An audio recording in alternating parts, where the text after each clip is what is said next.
Sainteté un jour, sainteté pour toujours. Aujourd'hui, lundi de la 3e semaine du temps pascal, on va s'attarder beaucoup plus sur l'évangile. On voit le Christ qui demande à une foule: pourquoi me cherchez-vous? Ce sont des hommes et des femmes qui accourent, ils traversent le lac, ils montent dans des barques et se pressent à Capharnaüm pour trouver Jésus. Mais lui, il ne va pas passer par 4 chemins pour leur dire la vérité. Vous me cherchez non parce que vous avez vu des signes, mais parce que vous avez mangé du pain et que vous avez été rassasiés. Autrement dit, vous me suivez pour le miracle, pas pour le mystère.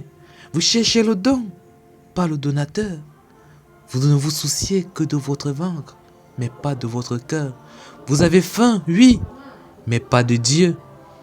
Et nous, frères et sœurs, pourquoi cherchons-nous Jésus? Que faisons-nous quand nos prières ne sont pas exaucées comme nous le voulons? Quand Dieu ne fait pas ce qu'on attend? Quand on fait des neuvaines pour avoir un concours et qu'on l'échoue? Pour avoir un emploi et qu'on ne trouve pas? Pour avoir des enfants, mais en vain? Quand on fait des neuvaines pour une personne gravement malade qui nous est chère et que cette personne finit par décéder? Est-ce qu'à ce moment-là, on croit encore en Dieu? Est-ce qu'à ce moment-là, on l'aime encore? Ou bien le suivons-nous seulement tant que les choses se passent comme nous le voulons? Mettons bien dans nos têtes que le Christ ne doit pas être notre distributeur automatique de bénédictions. Arrêtons de le chercher pour ce qu'il nous donne. Sinon, on sera déçus et on commencera à croire que tout ça n'est que du folklore. On commencera même à douter de l'existence de Dieu.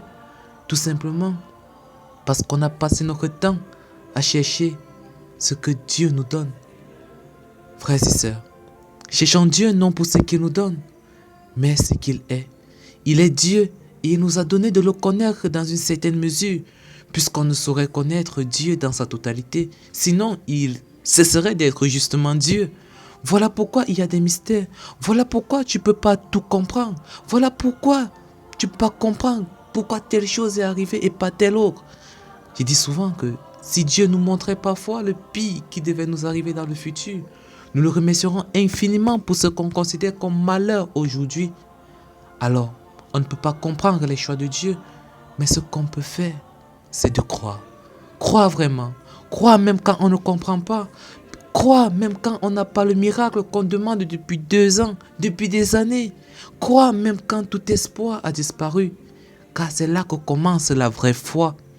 Quand on aime Dieu pour ce qu'il est et non pour ce qu'il nous donne. Bonne fête de Saint Patron aux Nunzio et Anges. Sainteté un jour, sainteté pour toujours.